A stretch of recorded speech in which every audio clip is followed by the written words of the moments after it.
Welcome to the Ernie Chambers Show.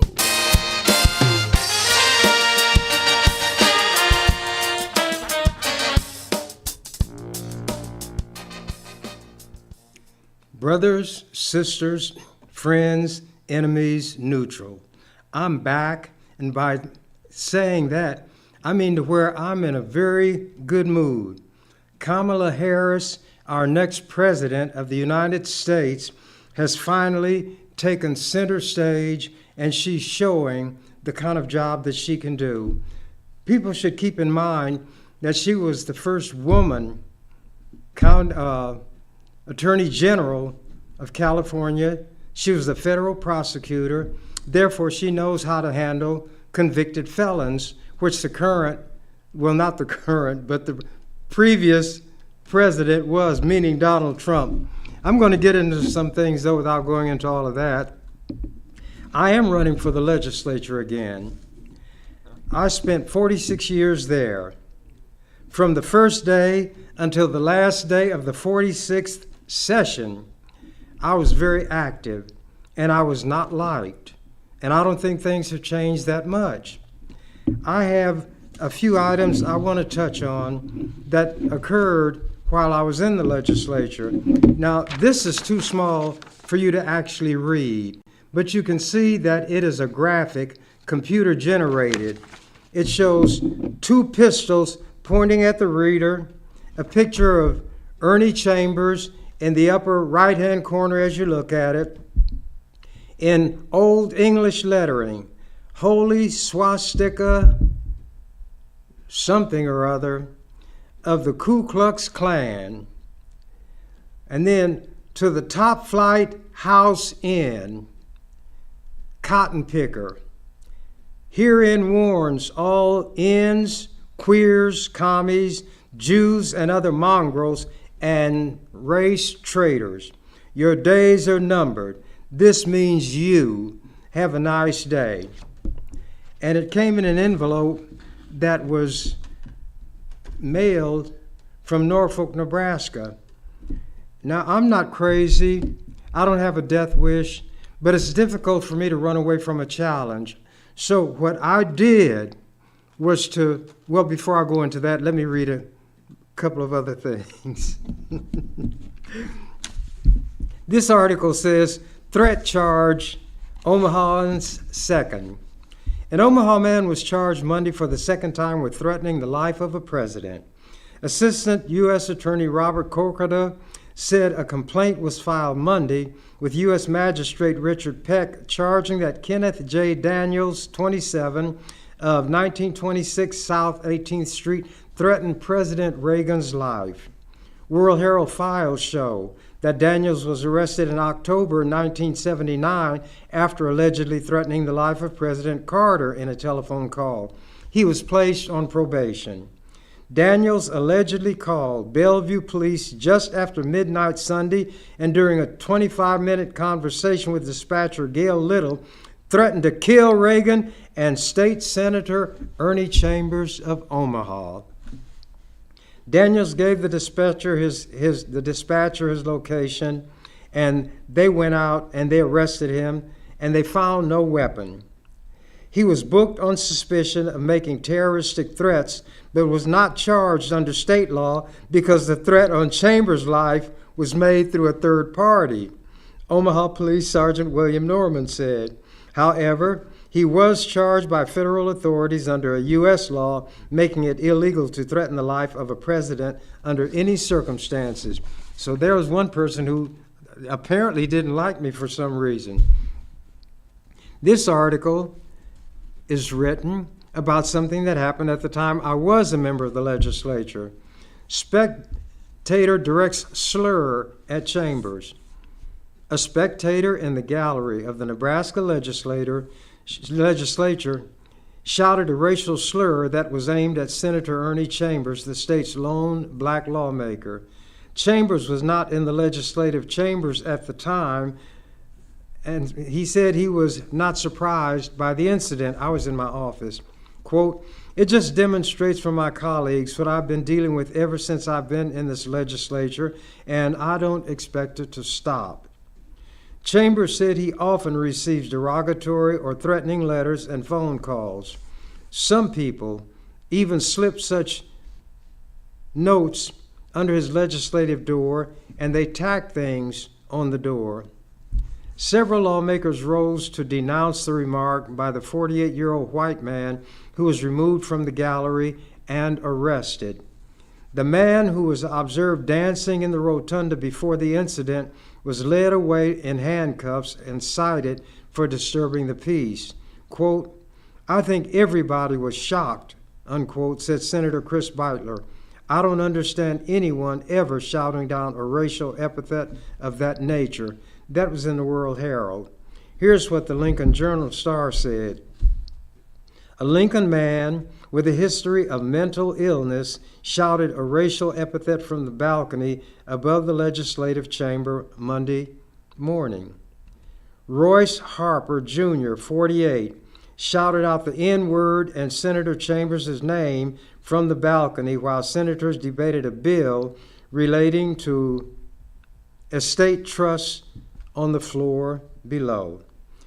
He was immediately escorted by security from the balcony, handcuffed, and led from the building.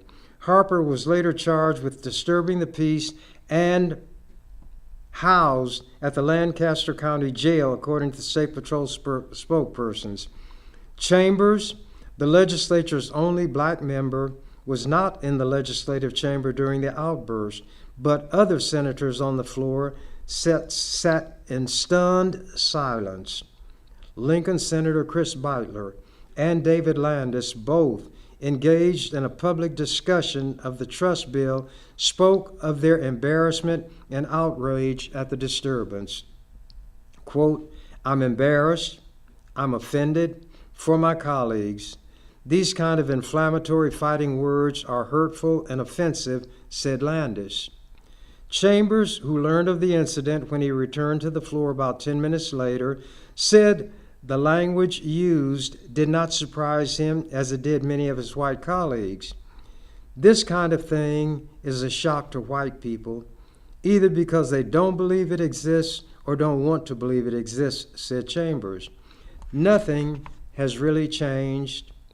We, as black people, are subject to this stuff on a regular basis," said Chambers, who receives threatening and offensive messages by phone, letter, and through notes shoved under his office door. Monday's disruption was the second in less than 2 weeks. Last week, a woman shouted in Spanish and English from the balcony before she was removed by security. When I found out this guy's name, I knew his father. I knew who his father was. He was an official in the Nebraska State Bar Association. So I made it clear to the authorities that I had no wish that any punishment be imposed or inflicted on him. That this kind of thing is unusual perhaps to white people in a public place, but it happens to us who are black all the time, and certainly to me. I received threats on the telephone. When my office staff would pick up the phone, either one of them, both women, would be cursed out, called racial names, and I gave them some Bible verses to quote and end it if the person stayed on the line. Now that you've gotten it out of your system, maybe you won't beat your wife or abuse your children, and then they'd hang up. But that's the way it goes. Now, here's where it says complaint names Chambers. Ex-police chief files harassment charge against state senator. He filed a harassment charge against me. The former police chief of Madison, Nebraska, has filed a harassment complaint against State Senator Ernie Chambers. John Moats, who was fired and later resigned as police chief at Madison, renewed his battle with Chambers Tuesday by filing the complaint in Madison County Court. Quote, "He's been following me around for the last 21 years, unquote, Moats said. Every time I get a job, he intervenes and sends all kinds of newspaper articles and letters to the people I'm going to work for. Chambers' latest intervention, Moats claims, resulted in him losing his job as Madison police chief. Moats told that to the Associated Press. Tuesday, he won't fight his dismissal. I found out he had a job with a racetrack out in Las Vegas, and I sent some information to them about him when he was in Omaha, which got him fired. He stuck some lunch meat down in his pants, and when he walked out of the store, they arrested him. And he was a police officer at that time. I won't read all of this, but anyway, Moats said it will be up to Madison County Attorney Joseph Smith to determine if he charges Chambers. Smith could not be reached for comment Tuesday. Chambers said Moats' claims are more evidence that Moats isn't fit to hold authority. It's the silliest thing I've ever heard, Chambers said. If I were him, I'd feel very foolish saying someone has followed me around for 21 years. Did he say I used private detectives or did it in person? Moats' charges against Chambers are the latest in a series of clashes between the two that have been tinged with charges of racism. He told the Associated Press that Chambers, quote, has a personal vendetta against me. Last January, Chambers, who is black, sent Madison officials a letter claiming Moats, who is white, was involved in racist and other improper acts while Moats was a member of the Omaha Police Department. When the city fired Moats in June, Moats claimed Chambers' letter was at least part of the reason. The Associated Press reported that Madison City Administrator Robert Gillis and Mayor Art Lee suspended Moats on May 31st, saying that the chief was being investigated for possible misrepresentations to the mayor. We go on. Moats said Tuesday that he had resigned from his job in Madison, ending the incident that started with his firing. With that taken care of, he decided the time was right to file a complaint with the authorities against Chambers. After Moats' firing, Chambers received a letter containing a death threat and racial statements postmarked in Norfolk, which is about 15 miles from Madison. In response, Chambers visited Norfolk on June 16th. He said the trip was designed to confront any racism that existed in Norfolk. Quote, I don't seek publicity, said Moats. I know Chambers loves it, but I don't seek it. Chambers said if Moats wants to get into the judicial arena, he'll have to prove everything he alleges. That should be a very interesting episode that should reveal a great amount relative to the instability of this individual. Now, Moats was dangerous. He had been involved in beating people in Omaha and so forth.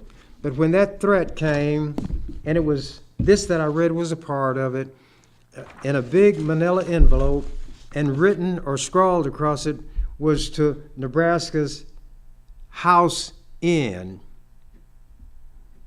And that was supposed to frighten me. So what I did was got one of my sweatshirts and with red rubberized paint, painted a target, a bullseye.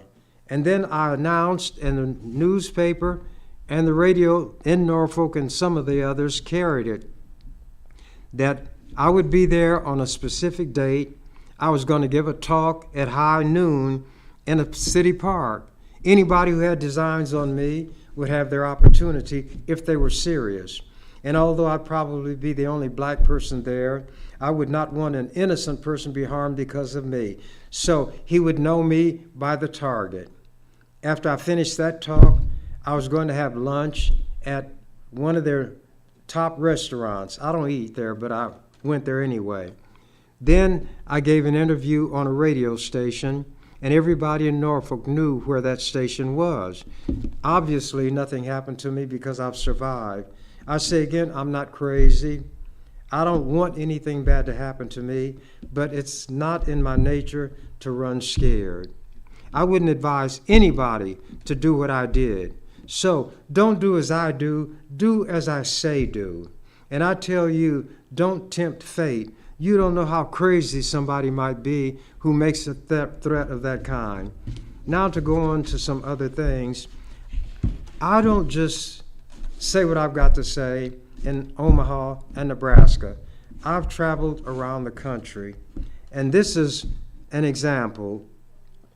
Testifying before Congress is another day at the office for Chambers. There he was, resplendent in a purple sweatshirt, testifying before Congress last week. None other than Senator Ernie Chambers, part of a panel of 5 legislators from various states, testifying on a bill dealing with the same-sex marriage issue. Anyone who expected Chambers to change his attire or his style for the occasion would have been disappointed.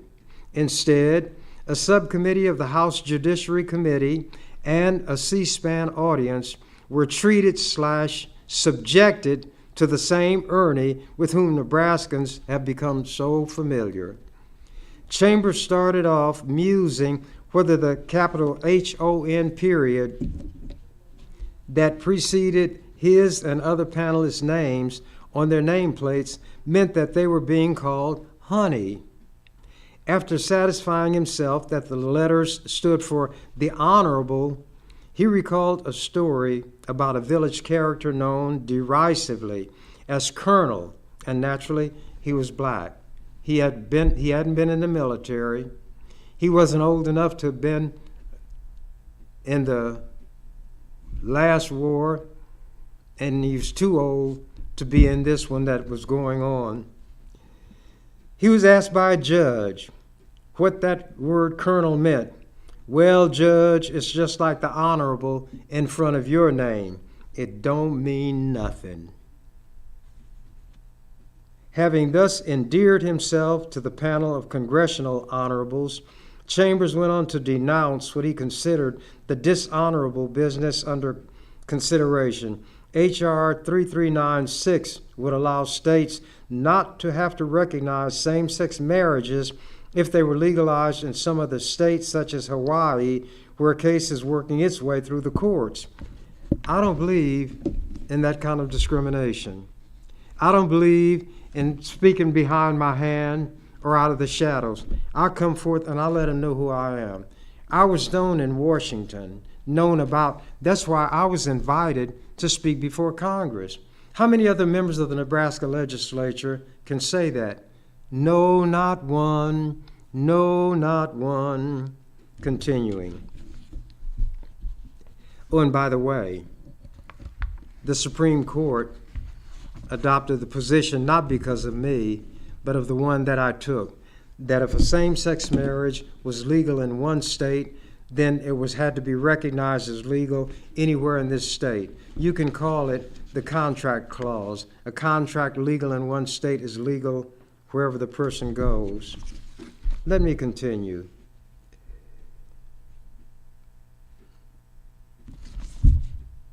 Hawaii State Representative Terrence Tom disputed the notion that resistance to same-sex marriage stems from ignorance, saying that opposition to the idea has grown since the matter has been under discussion in that state.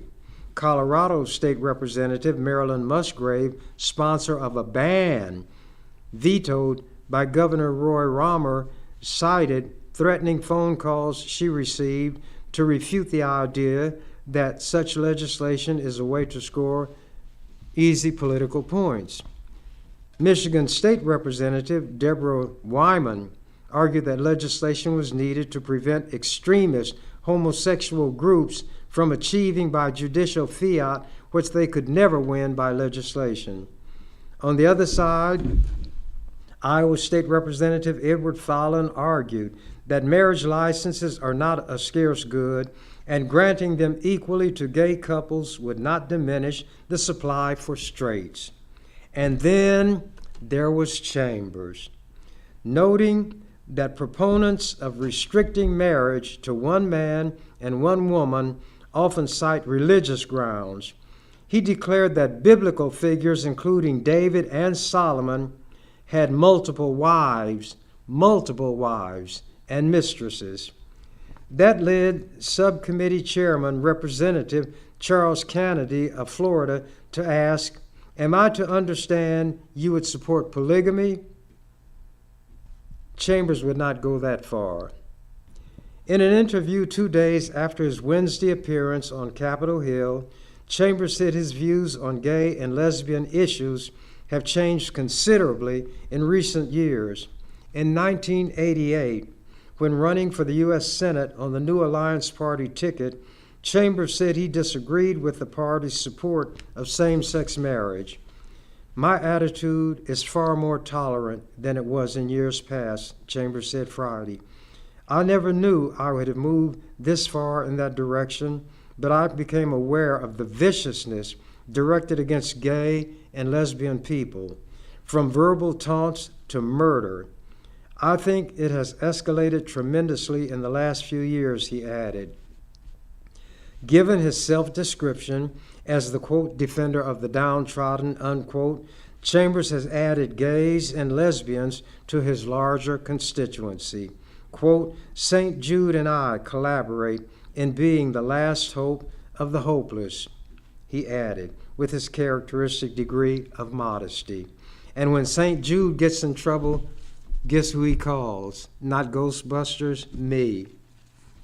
In the face of yet another religious reference, it seemed only natural to ask Chambers, who is often described as an atheist, what description he would apply to his religious status. I'm just Ernie, he replied, to which admirers and detractors alike might say, amen. So see, I don't just speak before the legislature and in Nebraska. I spoke before Congress.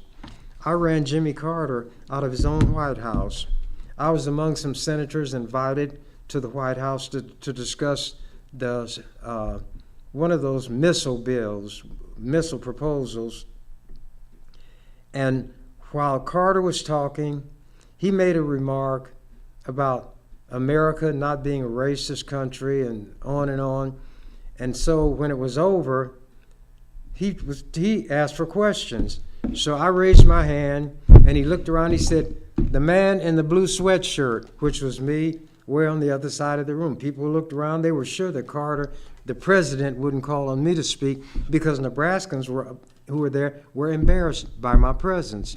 I started by pointing out that I disagreed with Carter's statement that America is not a racist country.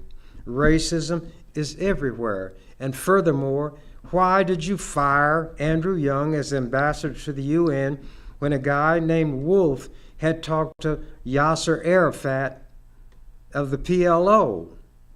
And they were condemning Andrew Young for similar things. I said, you didn't fire the white man. Well, Wolf was actually Jewish, but they're considered white in this country. So Carter flushed, and then he said, I disagree with you that America is a racist country. And then you know what he did? Like Moses dividing the waters supposedly of the Red Sea and the Israelites passing through on dry land, the room parted as Carter flew out of that east room. I ran him out of his own main room. Then I left, and people said I made a mistake. I should have gone to the reception afterward. I said I didn't come here to eat their food, drink their coffee. I came here to make a point if I had the opportunity, and I had the opportunity, and I made it. And some of the Nebraskans talked about how embarrassed they were. There was a reporter from the World Herald whose beat was Washington, D.C., and he said that people can be upset as much as they want to at what Senator Chambers addressed to the president. But when he opens the floor and did not say it was limited to the SALT II nuclear weapons issue, then he took a chance on being confronted in the way Chambers confronted him. So there was nothing wrong or inappropriate about what Chambers did. President Carter just did not protect himself. But when I get the opportunity to speak, and I speak my mind. Here's something else. Reminder, invitation to a dinner at the residence of France on December 10th. Ambassador Gerard Araud. In celebration of International Human Rights Day 2018, the Ambassador of France to the United States, Gerard Arraud, requests the pleasure of the company of Honorable Ernie Chambers. What Nebraska senator or U.S. senator from Nebraska has received an official, formal invitation from the ambassador of France to the United States? You can't read that, but it's on their official government stationery. Request the pleasure of the company of Honorable Ernie Chambers at a dinner to discuss the potential impact that American political and business leaders can have in the movement to end the death penalty. They knew in France about my work against the death penalty. When I finally got it abolished and we overrode the governor's veto, in Rome, you know what they did? They lit up the Colosseum and they flew a large banner across the front of it congratulating Nebraska for what it had done, not realizing that a racist governor who professes to be a Catholic, but despite the fact that the Pope had said the church is against all executions, against anybody for any purpose, while claiming to be a religious man and a Catholic, he put several hundreds of thousands of dollars, along with his father, Joe Ricketts, and by the way, Ricketts is now in the U.S. Senate. They put together almost $500,000 in an effort which proved to be successful to put the issue of the death penalty on the ballot for a vote for these yahoos in Nebraska. 60% of them voted to reinstate the death penalty. But that didn't diminish the respect that people in other countries and in Nebraska, some, and around Nebraska, the country, have for the work that I've done. I've gotten national awards from lawyers associations who fight against the death penalty. I have boxes and stacks of such things. Am I boasting? Well, even St. Paul, the imposter, they call him the apostle, he said let him boast a little bit. But at any rate, there is nothing on this earth so forlorn as a car that will not toot its own horn. Get the picture? Anyway, it will be on Monday, December 10th, 2018, at the Résidence de France, and then it gives the address. H.E., and it gives his name again, Arraud, hopes that you, Senator Chambers, will be able to join a select group of political leaders, ambassadors, academics, business representatives, and human rights advocates for an off-the-record discussion held in the framework of the worldwide mobilization for the upcoming 7th World Congress against the death penalty to take place in Brussels from February 28th through March 1st, 2019. How many people get those invitations? You didn't know I got that, did you? Because I didn't tell you. And I also was given a tribute by then congressional member, I can't even think of his name, but his father was a newscaster for KETV. He put some glowing statements and praise about me in the Congressional Record. Until the current, well, I shouldn't even use his name because people might hold it against him, but he holds a position in city government, and he and his wife were mentioned by a representative from Nebraska in the Congressional Record, and there was an article about it, and he is very deserving of it. His last name is Ewing, and I support him. And when he runs for mayor, I will support him. So I was invited to address Congress. I was invited to the White House by the president. What other international body is there that meets in this country? Why, of course, the United Nations. Now, don't tell me this scoundrel in the Nebraska legislature who ties them in knots because he knows their rules better than they do has spoken to the United Nations. They wouldn't have him cross that threshold? Well, it happens April 16th of 1983. Chambers headline, it says, "Racism here similar to South Africa's." Now, here's what happened in 1980 that led to me being called before the UN. It's from the Rand Daily Mail, the largest newspaper in South Africa. You think they'd write anything about what a black man did in Nebraska? Well, here's what it is. The headline, "An Ominous Vote in America." The South African disinvestment vote by the Nebraska State Senate is ominous. The Nebraska Senate, Midwestern. How do they know what's happening in Nebraska? Because it tends to set something going in motion that can undermine apartheid, the hardest and most rigid racial segregation in the world. And the disinvestment vote was a resolution that I got passed by the legislature. I guess it may have embarrassed them.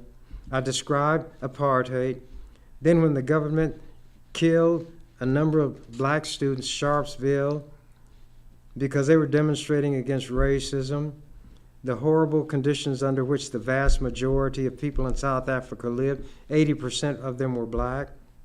But South Africa had the kill power, the government. Anyway, the South African disinvestment vote by the Nebraska Senate is ominous. As we reported yesterday, not only is it the first time an individual American state has taken such action, but Nebraska is Midwestern and conservative, which is another way of saying just like us, racist South Africans. Its vote could well set a bandwagon rolling with incalculable consequences, and that bandwagon began to roll. Keep those wagons rolling, and I got requests from all over the country, students, other legislators, for a copy of my resolution and an explanation of how I managed to get it through. And I told them how I worked it and that it may not work for them, but anything I could offer to help, I would. Continuing, 2 points need to be made. Firstly, while the vote by the Senate is a statement about the extent of their repugnance for apartheid and obviously makes them feel righteous, it must be asked whether they have full understanding of where it could lead. For if disinvestment is taken to its logical conclusion, and if it is applied on a sufficiently wide scale, it must create the danger of widespread social unrest in South Africa.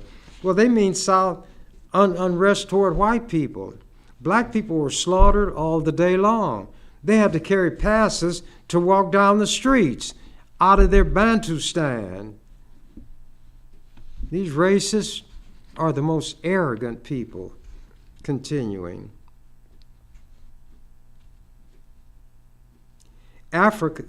This is so because of the conditions of economic decline with even greater unemployment than we already have, which can ensue. He meant unemployment among white people.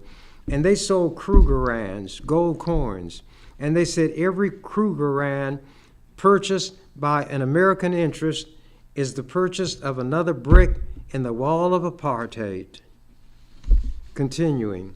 Proponents of revolution will welcome that, which is why such people are active in propagandizing disinvestment. But it is no way to seek a peaceful resolution of our situation, wanted as much by America as by us. Far better to look for rapid economic development to force down the apartheid barriers. Secondly, the Nebraska vote is significant in revealing how the words and deeds of Mr. P.W. Bota's government are not doing enough to persuade Americans, even conservative Americans, that sufficient change is underway here. The gap between the expectations created by Mr. Bota and what is actually being done grows wider. The sense of letdown is accentuated. Extravagant claims such as were made by Dr. Piet Koornoff when he visited America last year. Meaningful change, That is the only way to halt disinvestment and to save our country. And Chambers got that bandwagon rolling just like they said. And there were other resolutions introduced in legislatures around the country. And because of that, I and some other legislators were invited to address the UN. Chambers, racism here is similar to South Africa's. New York, Associated Press. State Senator Ernie Chambers of Omaha told the United Nations Committee Friday that Nebraska displays racism similar to the attitudes and policies that exist in South Africa.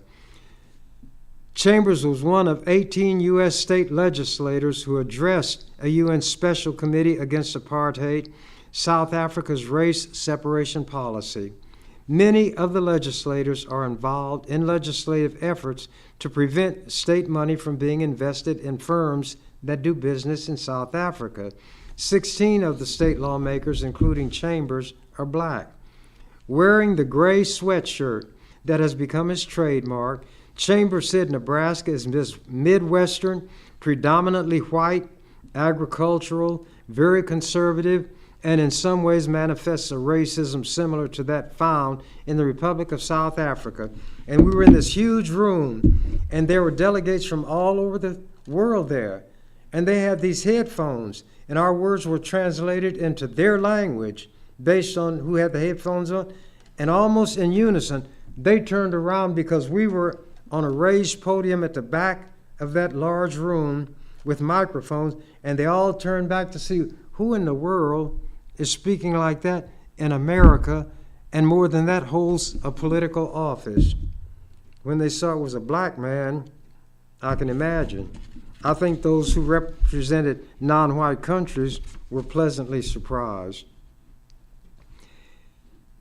Chambers suggested that the South African black majority be encouraged to strike a, quote, blow for freedom, unquote, similar to the successful, violent, bloody American Revolution against the British. People knew about that.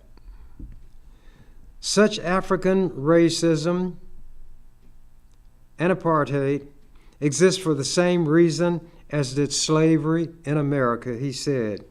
Racism is profitable.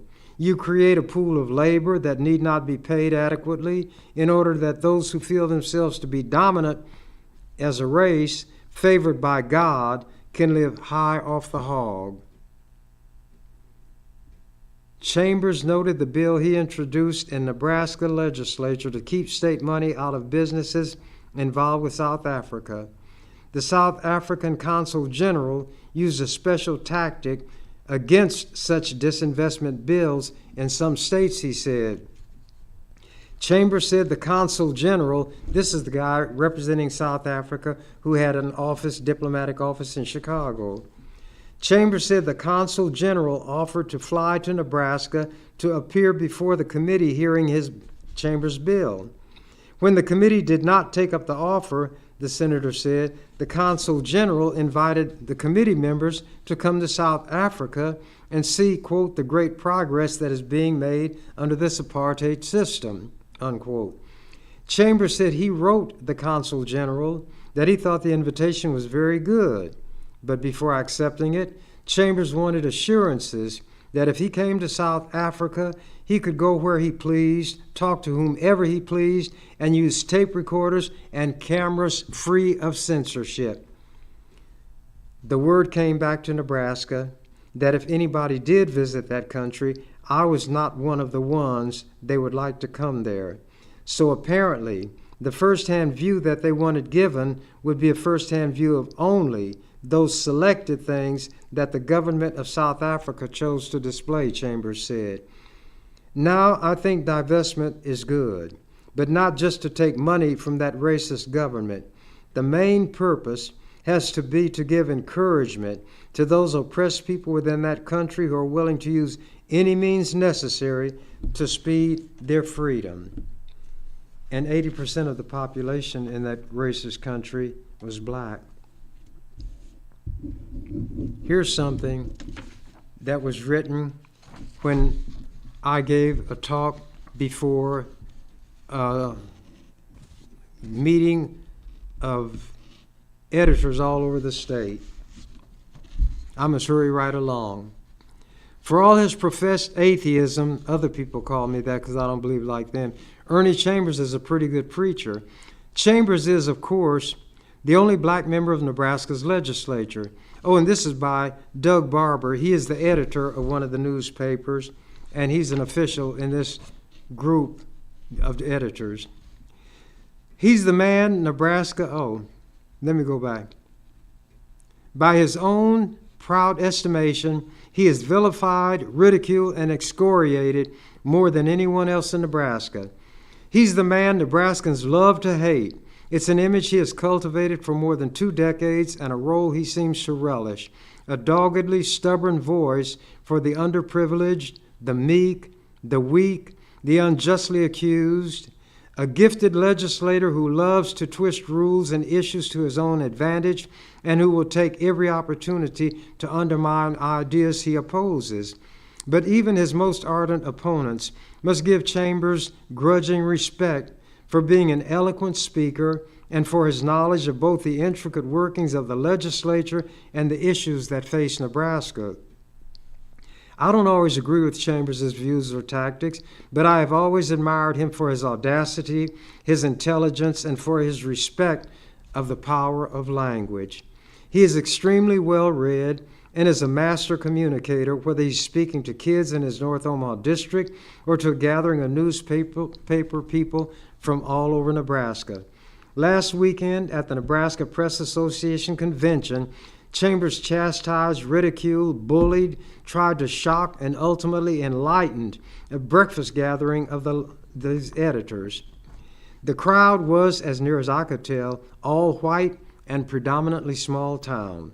Chambers took the opportunity to drill the press for lack of understanding of issues and people, for being hypocritical, for being racist, both intentionally and unintentionally, and for not being effective voices for everyone in the communities they supposedly serve. But the veteran senator, in his trademark T-shirt and jeans — I wear sweatshirts, not T-shirts, jeans, correct — also reminded us of the power and sway both politicians and the media have on people's lives and the potential for good, for bad, that power carries. I got to really rush. Chambers is entertaining, thought-provoking, and as a speaker, and can pick an audience apart, then build them back up and leave them rolling in the aisles. Chambers was quick to point out his lack of belief in God. I said, I don't accept your religion. They took that to mean God, too, or an organized religion. He said that way he's not tied down to a certain dogma or left frustrated with religious rules that are basically impossible to obey. But his words held an amazingly religious ring to them. He quoted scripture. He spoke of truth, of honor, of letting people know exactly who you are and where you stand. He raised everybody's hypocrisy. He railed against it and pomposity. He said we must respect ourselves, treat others as we want to be respected and treated. He said the strong must always fight to protect and help those who can't do it for themselves. Sound familiar? I can't speak for anyone else in the room, but Chambers' talk hit me squarely close to home. And it left me taking an internal inventory of what is and is not important to me, both as a person and as a journalist. But I'm going to get down to the end. I haven't been able to answer these questions and other questions as quickly or as well as I'd hoped. But when a man like Chambers looks you in the eye and doesn't blink, it can make you very uneasy. But sometimes it takes someone like Ernie Chambers with a vastly different perspective to prick our conscience and to question our values. Like I said, he's a pretty good preacher. And that's some of what I did while I was in the legislature. And I'm running to go back. I'd use the comment, I don't campaign. That meant do all the self-promoting. You know what that means. But if you mean by campaigning that I'm suggesting to people that I'm the best person to vote for, then I am campaigning. I'll always speak in my own behalf. I will also answer directly any question put to me. I have nothing to hide. And now, as the canary said when he found out that the door to the cage was unlocked, I'm out of here. You've been watching The Ernie Chambers Show. If you'd like to leave suggestions, email us at ewcfacts@gmail.com. That's ewcfacts@gmail.com. This is an EWC Communication production.